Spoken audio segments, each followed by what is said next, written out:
How do we get this started? First of all, welcome Ali Mazaheri from the University of Birmingham at the language circle. Before we get started with this and before I get the introduction, I just want to mention to the audience that we have a couple of modifications to this meeting, unfortunately. Modification number one is that you are not allowed to unmute yourself anymore. And that's because we had intruders in this meeting, actually. Who were like, just saying weird things and stuff. It's just kids playing, and so it's kind of unproductive for the whole scenario here. And so we decided to get more control over the meeting now and steer the control. So if you want to ask a question, then please just raise a hand or post something in the chat.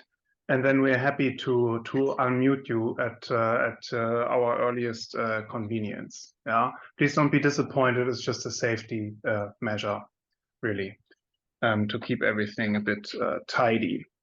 Also note that we are recording the talks. So if you don't like to be recorded, if you don't want to see your face on YouTube, then probably just mute your camera. Can you say that? Mute your camera or like shut down your camera or whatever. Turn off your camera. That's okay. Excellent. Good. That's all I think I needed to say, right? And without further ado, let me introduce Ali Mazaheri from the University of Birmingham. Good to have you. Ali is an associate professor, and he received his PhD from Radboud University in 2008, working on the influence of ongoing oscillatory activity on evoked responses, also behavior. That's work he did with Ole Jensen together. Afterwards, he worked at the Donders until 2010, and as an assistant professor at the University of Amsterdam until 2014, and that's when you transitioned to Birmingham. So we invited Ali because, to me, he's still one of the leading investigators of the role of background activity oscillations, and in particular the alpha band and higher level cognition, and in particular your work on the alpha band from the 2010s and onwards has been extremely influential and inspirational to many in the field, including yours truly. So thank you again for being here, and Ali, the floor is yours. All right. Yeah, thank you so much. Thank you so much for the invite. I'd like this to be as casual and informal as possible. I want it to be like a discussion. So if at any point I talk about something that's unclear, please just raise your hands and interrupt me, so that we could, so we can discuss it. So, I need to start off with a bunch of caveats. So I'm not a psycholinguist. I'm not a language researcher. I just look at brainwaves. That's been my bread and butter. And in particular, I'm interested, what keeps me awake at night is using brainwaves to actually predict the outcome of patients. So that basically summarizes my current research. I try to use language as a particular tool. And in particular, I try to use it as a tool in terms of predicting dementia. So I apologize in advance for not being a linguist. But yeah, I thought I would say that. I am, however, married to a psycholinguist, so it does kind of put me in the same plane. So, so I am interested in predicting dementia in a particular group of individuals. I will get into that individuals in a bit. So what is dementia? Well, dementia is basically a group of symptoms that is essentially associated with degeneration in cognitive functioning. Now, there are a few types of dementia, but the most common one is Alzheimer's disease, and the most common faculty hit by Alzheimer's disease is memory. There's other kinds of dementia as well that are less common. For example, there's frontotemporal dementia that also has, for example, memory issues, but they also have personality changes and whatnot. Now, with regards to dementia, it doesn't happen overnight. It's believed to occur in different stages. So what you have is you have this initial preclinical stage. This starts in your 40s, 30s, and 40s. And the thing is that you can't really detect it. It's there, but it's sort of like latent. You don't see it. As the individual ages, then what you can actually pick up is these very subtle memory deficits. These memory deficits are actually objectively measurable, and they actually are often noticed by the individual themselves and the family member of that individual. And what happens in this particular case is that they go into their GP, their general practitioner, they get referred to a neurologist, they do a bunch of tests. And if there is nothing organic that is causing these memory deficits, then they are given this moniker of having mild cognitive impairment, MCI. The thing with MCI is that, yeah, it's sort of a weird thing that it's a diagnosis in the absence of everything else being ruled out. So you basically rule out everything else, and if you can't explain it, you give it the MCI moniker. The issue with that is that nearly half of MCI patients develop some sort of dementia, predominantly Alzheimer's, within 3 to 5 years. So, yeah. Now, there is quite a bit of research into predicting which of these patients that have the MCI moniker develop dementia. And the reason for that is that at this moment, there is absolutely no treatment for Alzheimer's disease. There's no treatment for, there's no treatment for Alzheimer's disease.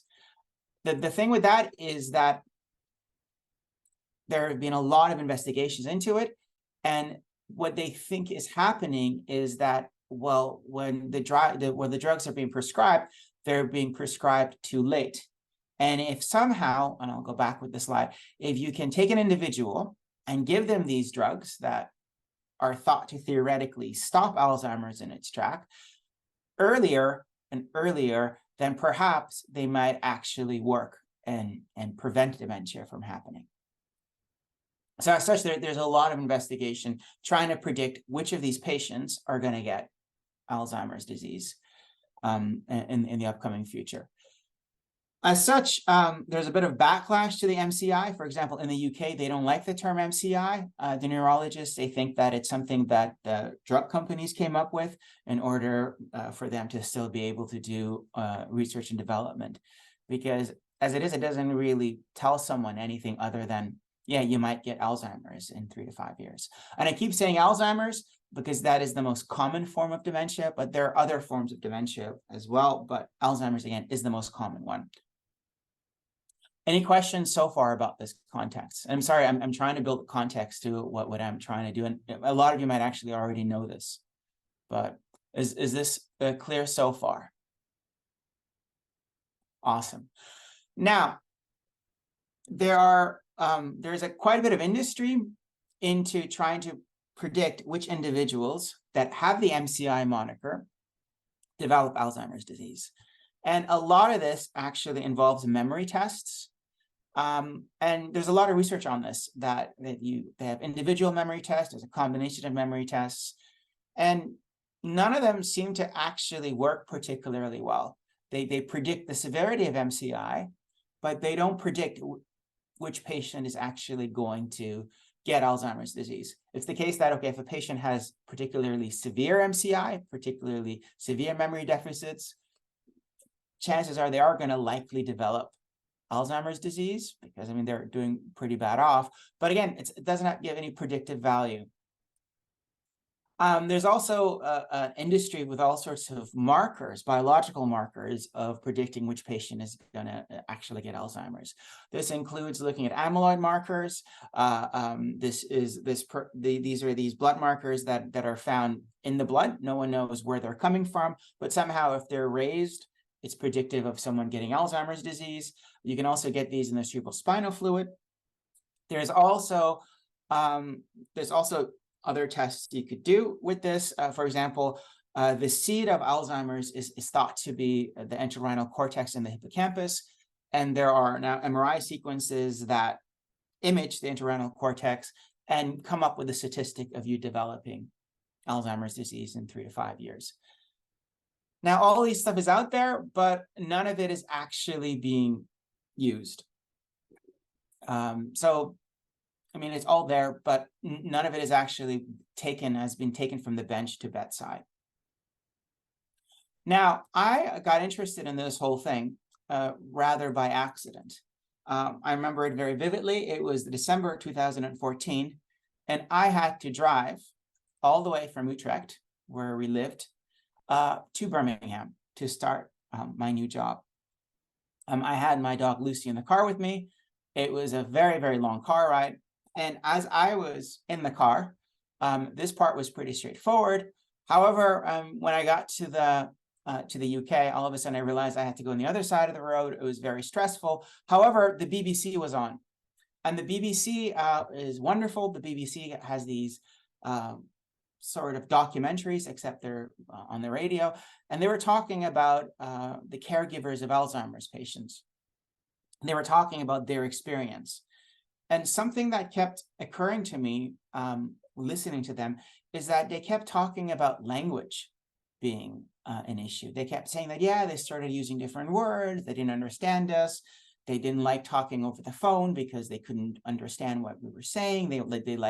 So there was something really subtle about language that these caregivers were saying was being picked up, but well before they actually developed Alzheimer's disease. But then it got me thinking that, okay, well, I'm married to a psycholinguist. I'm going to be starting a job in Birmingham, and I can basically research anything I want. I got a nice little startup package. So why not actually start doing something with language and using language to predict MCI to dementia conversion, just for the fact that no one's doing it. It's just there's so little work on this. Everyone is focusing on memory. Everyone is focusing on these blood markers and imaging the hippocampus. There's nothing really working. So why not try language? If anything, just for the fact that it's just so different. Well, the thing is that it turns out that yes, language is studied in Alzheimer's, just not very much in mild cognitive impairment. Language deficits are seen at the early stages of Alzheimer's disease.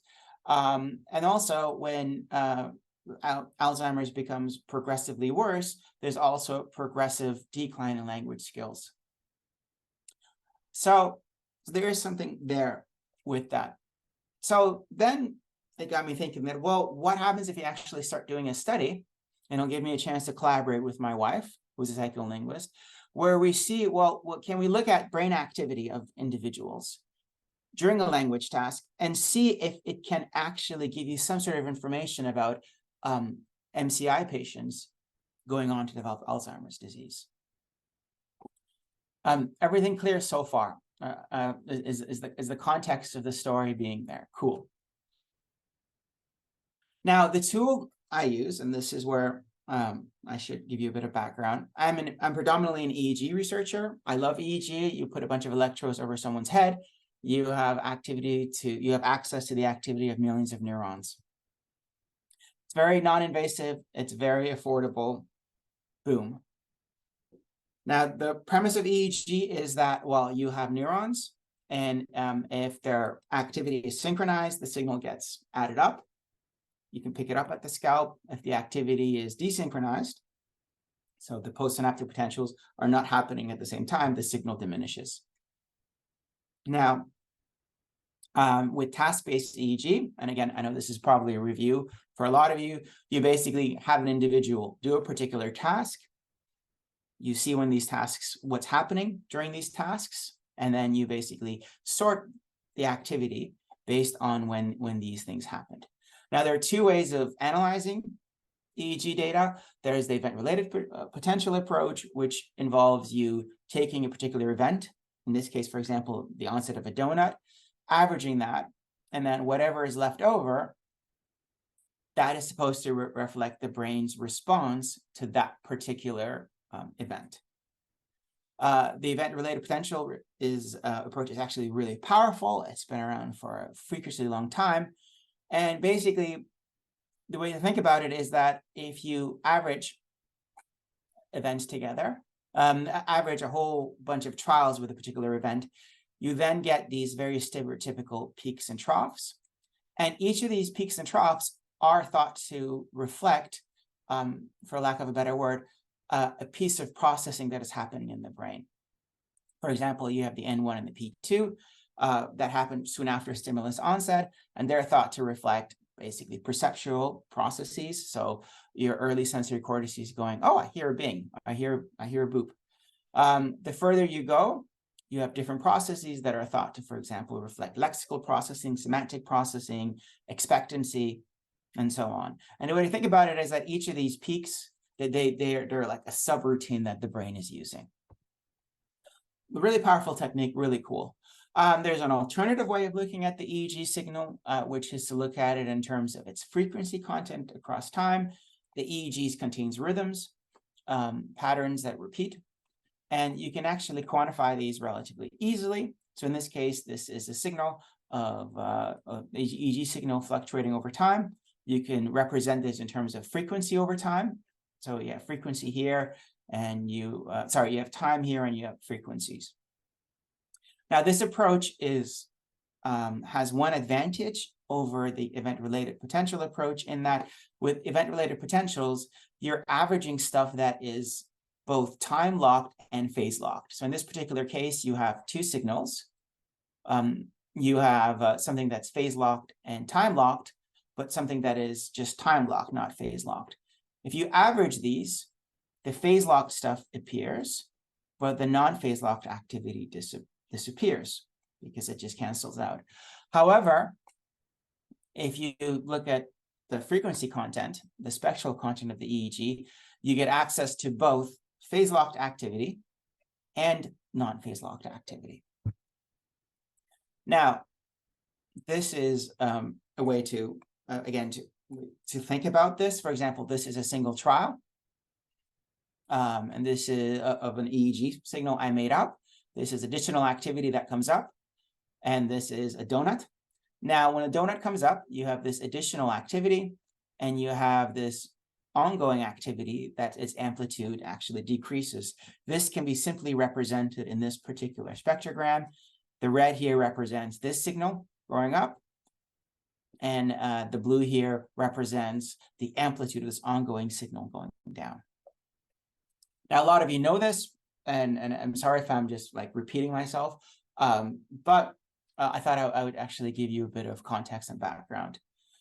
Now, as Lars pointed out, I spent a lot of my life looking at this particular algorithm. In fact, I started looking at it in 1997, which is actually more than half my life. And basically, this algorithm is this rhythm that is predominantly over the sensory cortices, and its amplitude, when it's actually decreased, is thought to reflect the brain now processing information. When its amplitude goes up, it's thought to reflect a particular brain area going offline or being inhibited. You also have this other rhythm, the theta rhythm. It's not my favorite rhythm, but yeah, it happens predominantly over higher order cortices. And when its amplitude is going up, it's thought to reflect things like, okay, the brain is now trying to retrieve information, or the brain is trying to coordinate information. Now, this is sort of the framework I've been using to look at cognition. And my idea was, okay, well, why not take this framework and try to understand language processing in MCI patients and see, okay, well, MCI patients that end up getting Alzheimer's disease versus those that end up being stable for 3 to 5 years, is there anything different with regards to their language processing when you use this sort of framework? Everything clear so far?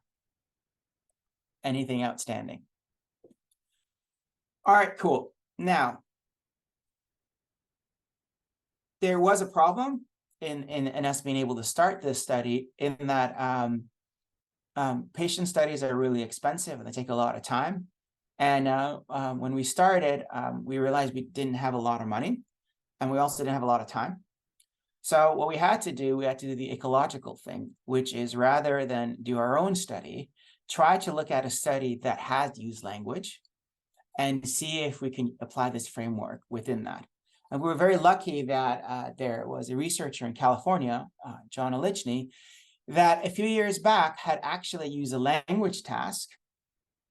And what he had done was he had taken 25 patients that had MCI, vigorously screened them, and then made them do an EEG test using a simple language comprehension test, and then followed them up, and then looked at which patient ended up getting Alzheimer's disease versus which ones actually remained stable for the 5-year period, 3 to 5 year period.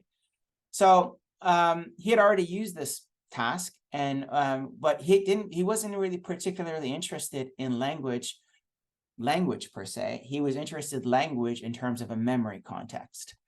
And I'll briefly go over the task. The task was really straightforward. It was an auditory phrase, a type of wood, and then visually the participants were either presented a word that was congruent, a type of wood, oak, or a word that was incongruent, in this case, pancake. And they really didn't have to do anything except just hear the sentences and watch the words coming up. Now, these words were repeated over and over again. So, a type of wood, oak, this phrase was repeated many times throughout. And what he was interested in was, well, if these words were repeated, these stereotypical potentials you get when something is semantically violated, would they actually be present for repeated words or not?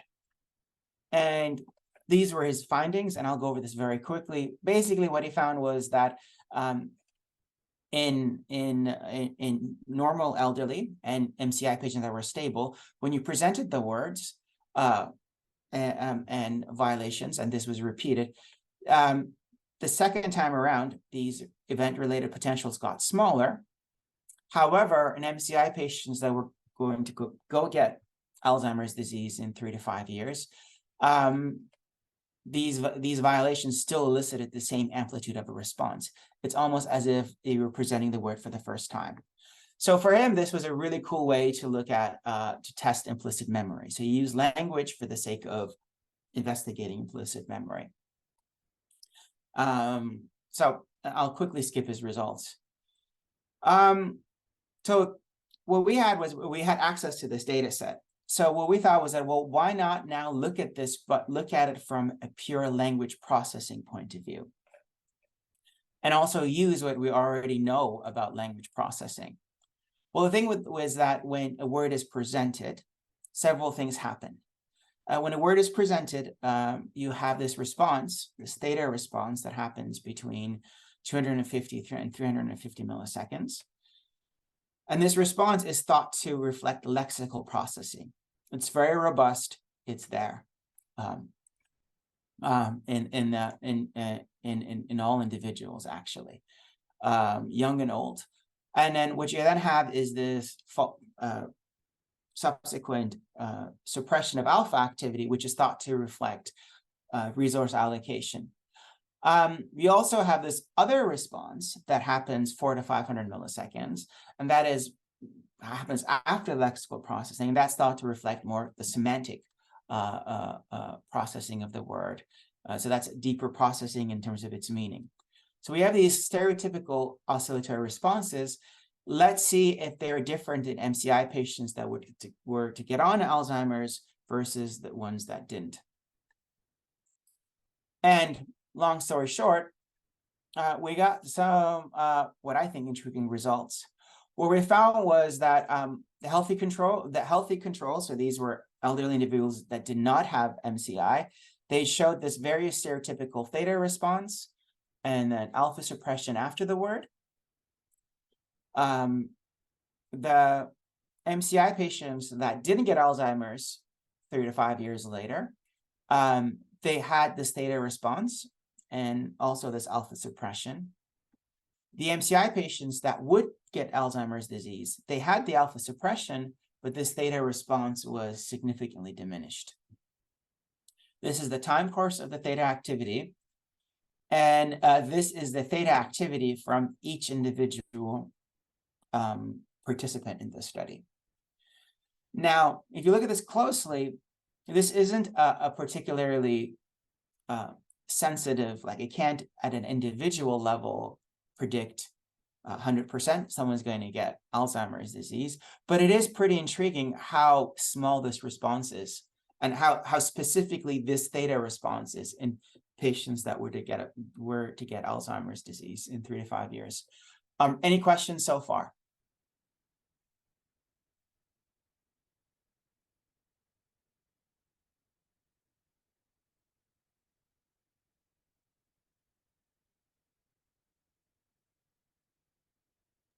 So just it's the same data set as the P6 effect that Oligny found, right? Yeah, exactly. But the P600 effect was, again, they looked at the words that were repeated versus words that were just not repeated. Yeah, and this is also a different time window, right? I mean, this is like 300 milliseconds before their P6. Yeah, and this was for words that were repeated. These were basically not for words that were repeated. These were words that were presented the first time. So it's just the response to the words. Yes. May I have a question? It's Sure. Oded. Yes, please. I'm looking at the spectrograms, and for the left-hand side, what I notice, the most, the big difference is that you don't have a delta. You have a theta, but not a delta. Is that a correct observation?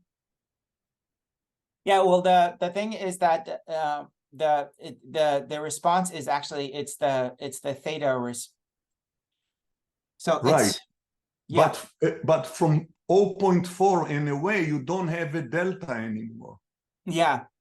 So yes, it all has to do with how you define these frequency windows, and so we defined delta theta as 3 to 7 hertz, but because of the technique we use in terms of to decompose this into different frequency specters, there's a lot of leakage. So between, for example, 3 and 2 hertz. So it's very hard to be able to know exactly if this is 3 hertz or 2 hertz specifically. So it's a bit arbitrary, but you're right that, yeah, they appear to be missing this low frequency component. And in fact, there was a follow-up paper to this where it explicitly looked at this low frequency component and found that this low frequency component was an absent in if I may say one more thing, the reason that I'm putting it up is that it may tell you something about processing in the phrasal level versus word level. Right. Yeah, so in this particular case, because this was congruent and incongruent words, this was we saw this as lexical processing. So at the word level, what I'm going to do is present something at the semantic level. So in terms of okay, thank you. Level. Thank you. All right, so great introduction. So I can actually now talk about this. So we also looked at this theta response that was there when that's related to semantic processing. So in this particular case, to look at semantic processing, you would look at congruent versus incongruent words. For example, a type of wood, oak. So then oak here would be compared with type of wood, pancake. And what happens here is that you get this theta response at 400 milliseconds, which other researchers have found. So in many ways, this really replicated what was seen in typically healthy individuals. Once again, MCI patients that were to get Alzheimer's disease in 3 to 5 years, this theta response was significantly diminished. And in fact, in this particular case, as was pointed out, it's not just the delta here. Here, it seems to be a very specific theta response that is attenuated in these patients that were to go get on to get Alzheimer's disease. Now, what's interesting here is that these patients still could read the word, could still know the access to the meaning of the word. When they were tested, it's not like they couldn't process the word. However, their brain wasn't responding as it should, compared to the patients that were stable in terms of their cognition in 3 to 5 years. Now, this is a simple topography of the theta response that was related to lexical processing, and the theta response related to semantic processing, and in terms of how it was different topographically between non-converters and converters. I'm not sure how informative this is, to be honest, but it was something the reviewer asked us to include last minute, and I've always included it just to show that, look, these are different thetas, and they're probably coming from different generators and reflecting different networks here. So, sorry, Ali, we have a question from the layer sitting in here in Leipzig. Hi. Yeah, sorry. If we go back one slide on the spectrograms, is it correct to see also difference in the alpha beta range for in the right hand plot? Or should that's a really good eye. There was in terms of the alpha theta, that there wasn't a statistical difference per se. However, there was a trend for the MCI patients that were about to convert. That were to convert in 3 to 5 years. There was a trend for an increase in beta suppression, but again, it didn't reach significance. And again, that could be that we did have few participants here, but that's a really good eye for actually seeing that. Thank you.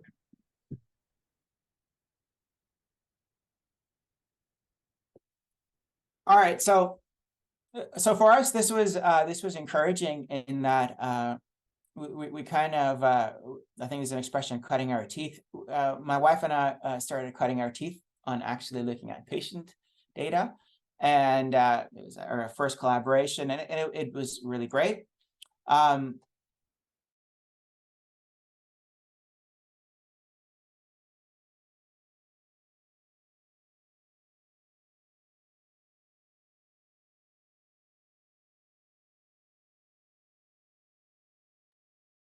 Ali, the storm is back.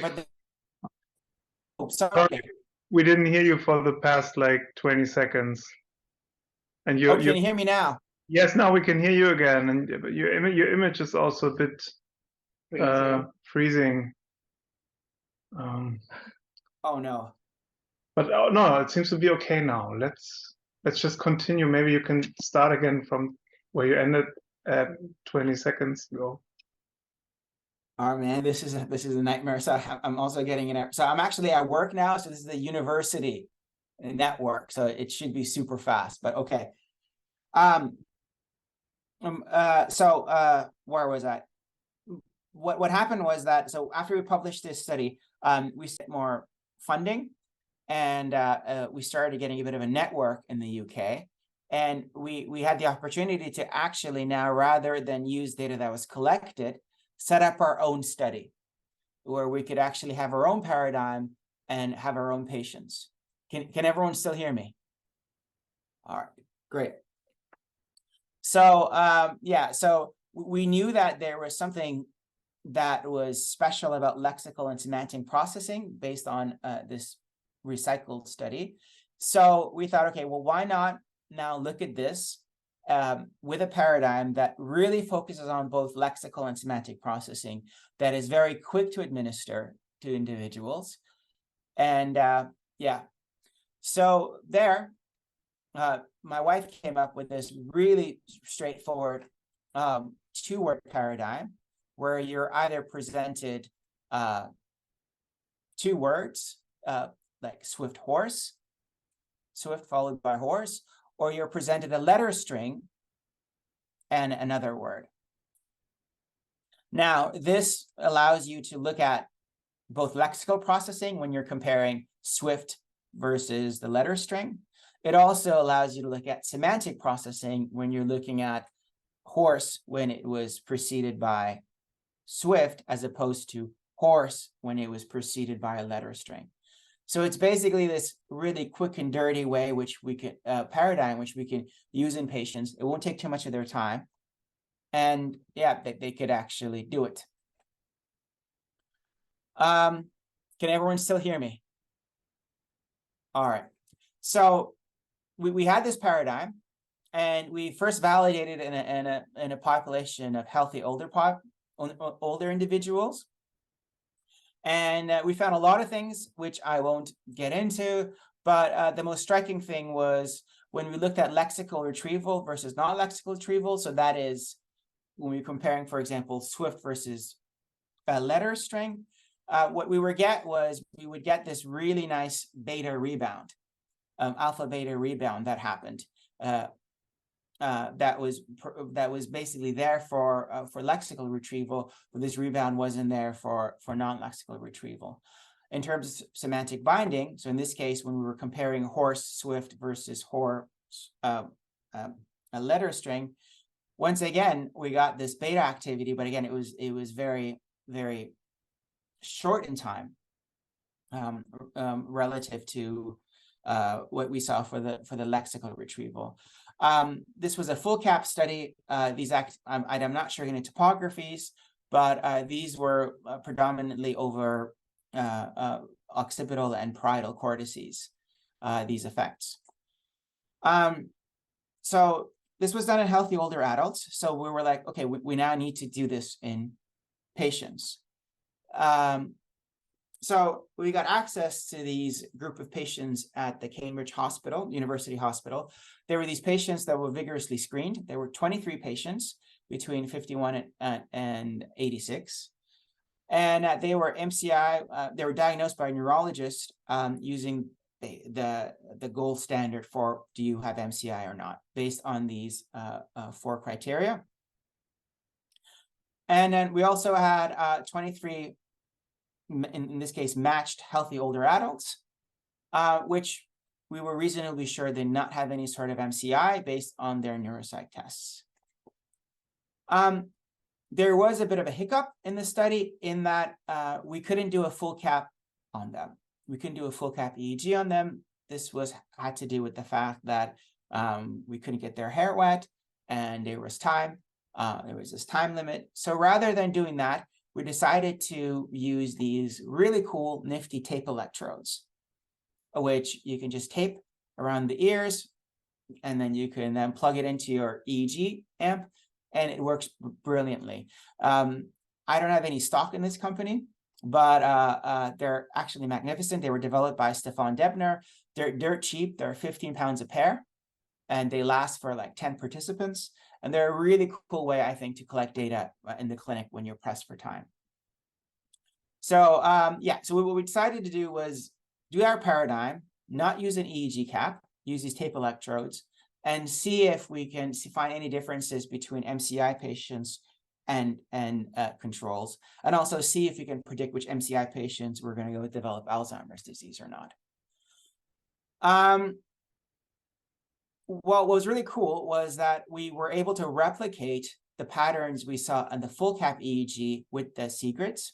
These are the around the ear electrodes, and that we saw this wonderful alpha and theta rebound for single words versus no retrieval. So basically for lexical processing. This was not seen in MCI patients. Now, when it came to semantic processing, we were again able to replicate what we saw with full cap EEG in the healthy elderly,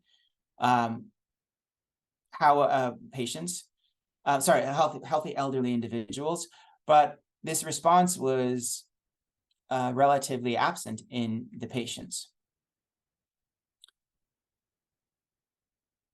Now, when we started using a simple algorithm to classify individuals, so this is blindly classify individuals to whether they have MCI versus they were a typical healthy elderly, we found the alpha beta signatures that happened after the single words and binding they were actually remarkably sensitive in actually picking these individuals out when we trained a classifier.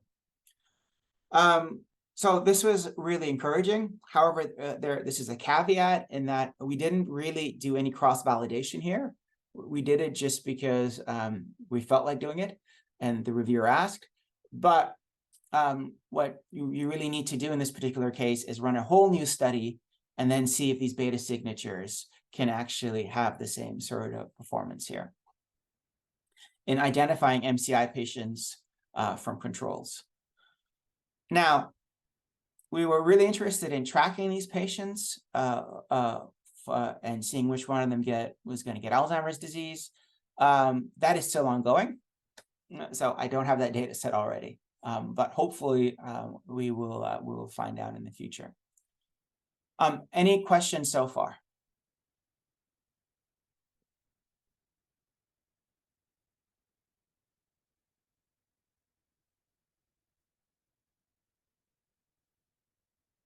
All right, so the question is, all right, well, the conclusion here, or the interim conclusion here, is that, so what am I trying to say here? It appears that a lot of energy has been spent looking at memory and things associated with memory and MCI conversion. There's something to be said about language and using language to predict which patients are going to do well and which patients are going to be stable.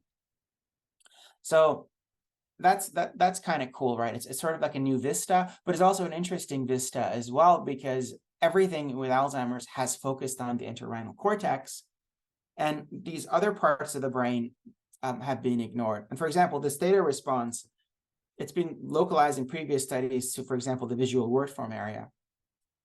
No one's really in particular looked at the visual word form area in Alzheimer's patients. There are some old neurological studies, this I think in the 90s, that found Alzheimer's patients had degenerations in their occipital pole. But again, that sort of like avenue has been ignored because so much energy has been spent on memory and the hippocampus. So if anything, this is really nice in that it's saying, well, maybe we should also try to look at language and look at the language network in terms of how it's degenerating with Alzheimer's disease. But practically speaking, where do we go from here? Or where do I go from here? Because as I said, there are so much already stuff out there about like markers that are going to predict MCI conversion. None of them are being used. What am I contributing here to the ether? Well, the thing is that I am personally really, really interested in using what I'm doing in the clinic. So where I am in Birmingham, I'm very close to the Queen Elizabeth Hospital. It's one of the biggest hospitals in Europe. It has a huge surgical ward. It's catering to a lot of elderly patients. And I want to do studies there, and I'm doing studies there. And one of the things that really, really interests me at this moment is that the UK is particularly good at getting an old person, fixing their hip, fixing their knee. But then after that, about half of them end up getting dementia within 2 to 3 years. And no one really talks about that because the hip is fixed, the knee is fixed. And at least in the UK, dementia is no longer a part of the health service. It's more of a social service. So I'm particularly interested in, well, can I detect which patients are going to, after surgery, which elderly patient, they're going to get dementia? And in order to do that, one of the first things that one looks at is the phenomena called delirium. Now, delirium dementia are the most common disorders that an elderly patient gets. With delirium, what you have is this temporary change in attention and awareness, in cognition, and this predominantly comes really quickly after a traumatic event, such as surgery or admission to the hospital. And it can vary in intensity, and it goes away.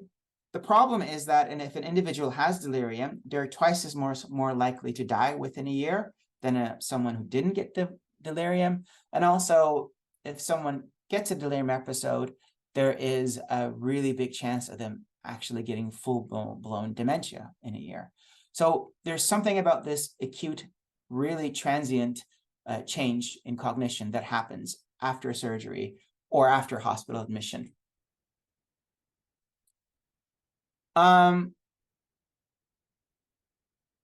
Both delirium and dementia, they share a lot in common. And in particular, they also have language as a key marker here.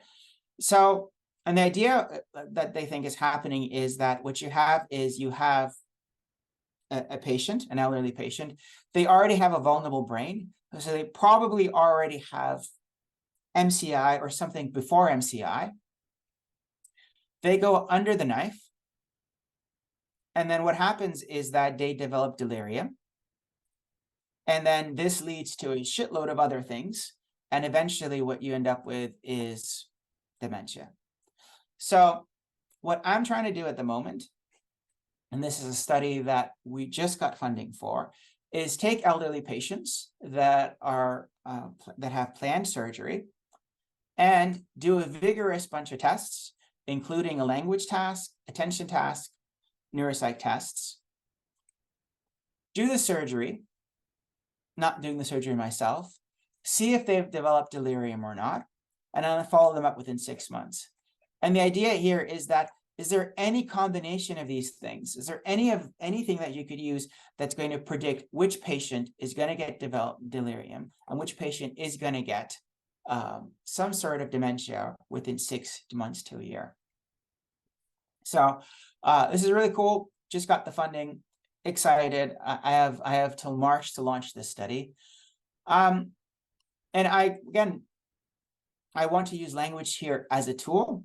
However, there are some ongoing issues that I usually don't talk about in papers, which is, what about bilinguals? Because I usually, we exclude bilinguals. We are a very, very multicultural nation in the UK, so we have a lot of non-English speakers. So if I'm going to do a language task, what am I going to do for people that don't speak English as their first language? And also about time. So these patients are going to have life-altering surgery for stomach cancer. The reason being that these patients are particularly vulnerable to neural degeneration and delirium. I have 45 minutes with them. How can I possibly fit all this in there? How can I possibly put a language task in there? So these are things that I'm grappling with at the moment to do before the study launches in March. If you guys have any ideas, please do let me know. Yeah, that's it. I'm incredibly grateful to having some amazing collaborators. John Olichny for giving us his data set. Katrine Sagat, my wife, who actually introduced me to psycholinguists, the world of psycholinguists, and then Fang Gao, who is doing all the patient studies with me, and then Roxy, the PhD student that has basically done all the hard work in terms of data collection and the data analysis, and Dennis Chan, who actually hooked us up with patients in Cambridge. Yeah, that's it. Thank you. Sorry if I ramble a little bit and if there was any technical issues.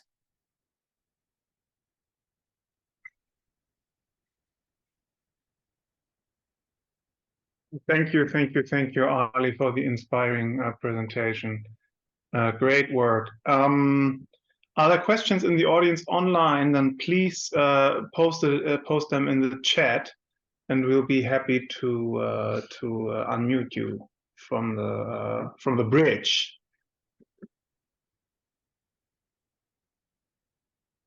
Aha, no questions so far. I have a question, if I may. Sure. And it's more like a suggestion. I mean, you're showing this what Lorenzo also mentioned, this apparent beta band kind of late effect. And I'm thinking about studies from Harcourt's group from the, well, when was that? 2017, 2014. So Lin Wang, Vittoria Pi and those folks, they have observed correlations between the N400 and beta band power modulations. I think negative correlations, if I'm not mistaken. Marcel Bastiansen was, I think, also involved. And I think those studies observed the beta band modulations most of the time through single trial correlations. So when you take something like word frequency or the contextual predictability or something like that, you correlate that with the power spectrum, then you get the beta band effect. So that could add sensitivity to your data analysis on that data set. Probably when you enter the single trial word frequency or surprisal or whatever, then you actually get that significant. I don't know. It's just an idea that I had when I saw the plot, because you average, basically you got the power spectra compared to groups, right? Yep. Yeah. So you could do that within subject, first calculate the correlation with the word frequency or surprisal, and then go from there, and then look at the between groups contrast in the correlation coefficients. Just an idea. No, that's actually that's a really good idea. I didn't show this because it wasn't really relevant, but I use a lot of single trial correlations to look at connectivity. So looking at this beta with theta across different cortices, different electrodes from front to back. So the information's there. I never thought about using the single trial. I mean, even though we have access to, we know exactly what each word is on each trial, we've never used that information. So that's a really good idea, and it can actually make things a bit more sensitive as well. So that's right. Okay, thank you for the answer. We have a question in the chat by Slutty. Did you find from your data set that what you saw was related to a specific type of Alzheimer's? And I will unmute Slutty so you can participate, or she can participate in the discussion. Yeah, no. So the Alzheimer's we got was the regular garden variety Alzheimer's disease. So that's been what that was what the California data set had. There wasn't subtyping of Alzheimer's disease.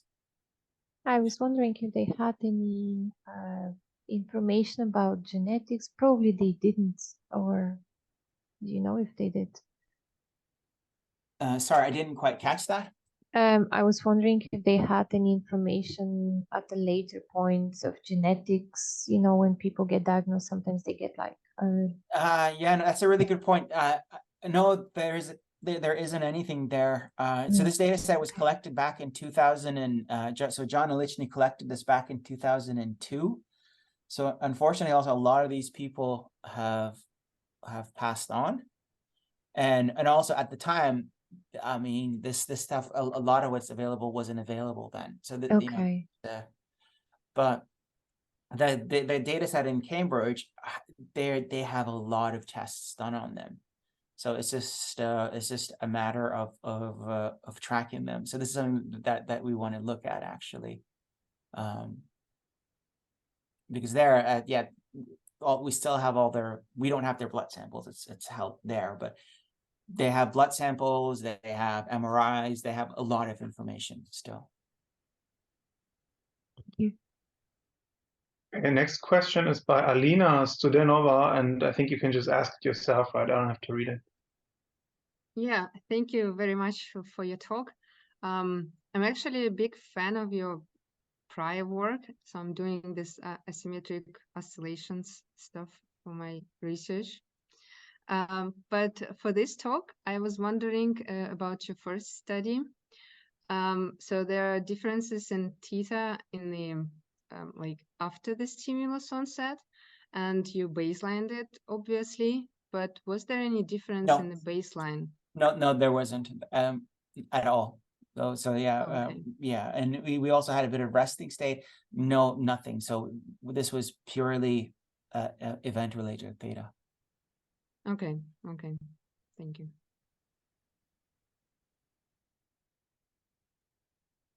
Any more questions in the audience online or in the on the bridge in Leipzig?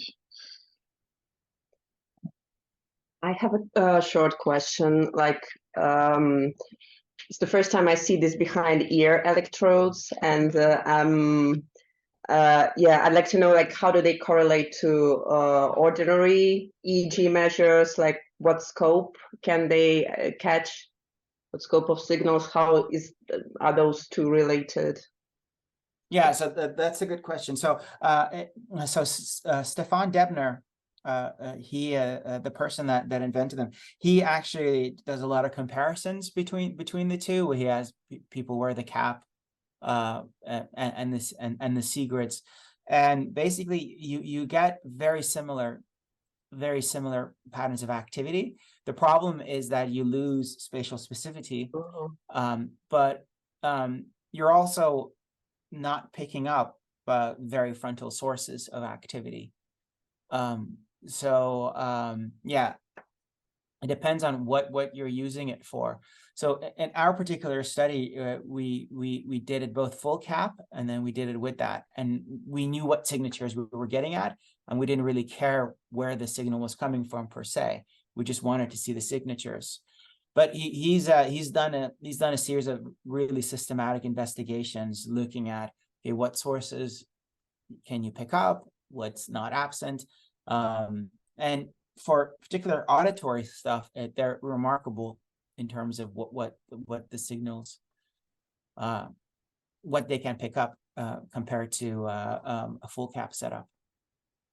Yeah, because that looks, very interesting. Like, think about all the effort we go through with every EEG preparation. That could be simplified, but yeah, obviously the spatial coverage is not that good. And in your studies, you did find correlated results for both methods, right? Yeah. Yeah. Okay. Yeah. No. Yeah. But having said that, for the study that is about to start that's supposed to launch in March, we're using the nets. So we're using these saline nets because there we get full coverage, and one of the things that was a bit difficult with the C-grids was that you had this tape on, and with patients they would move sometimes, and then it would sometimes come off. So if you actually look closely, I wasn't trying to be sneaky here. Can you still see my screen? Yep. Sorry. Sorry, can you still see my PowerPoint? Mm-hmm. So we actually, if you look very closely, we used this left channel. And the reason we used the left channel was that was the channel that was showing the best contact across all participants. What you had was, because of movement, the tape would become a bit loose. Of course, we did different approaches. We also did PCA. So instead of choosing one electrode, we combined the data and brought it down. So it didn't make a difference where the electrode was per se. But I guess what I'm trying to say is that it's a really cool technique. But at the same time, I think the saline nets that are offered by companies like A&T, they're a nice alternative as well, because there you're not getting the participant's hair wet. They're just, and also the quality of these caps, the new generation caps, are really good. Mm-hmm. Okay, thank you very much. Do you know whether anyone has ever used them for auditory responses? I guess people have done it for N1s or something, but I'm thinking about naturalistic stimulation and whether people have been using it for that. And I think so. And also Andrew Dimijevic plays around with them a lot. Okay. So I hooked them up with that first. Yes. Yes. Okay. Okay. Yeah. Good to know. All right then. So if there are no further questions, let's thank our speaker again. All right, guys. Thank you. Sorry if there was any technical issues, and yeah, if I rambled on a bit. no problem. I mean, you can get even better internet now. That's kind of what we all wish for, right? Every year, better internet. So there has to be headroom. Thank you very much again. Everyone, see you soon again in the next language circle. I don't know when that will be, but you can find the program online. Have a great afternoon, and Ali, talk to you later. Yeah, cool. Talk to you soon. Thank you. Thank you. Bye bye. Goodbye. Bye. Bye.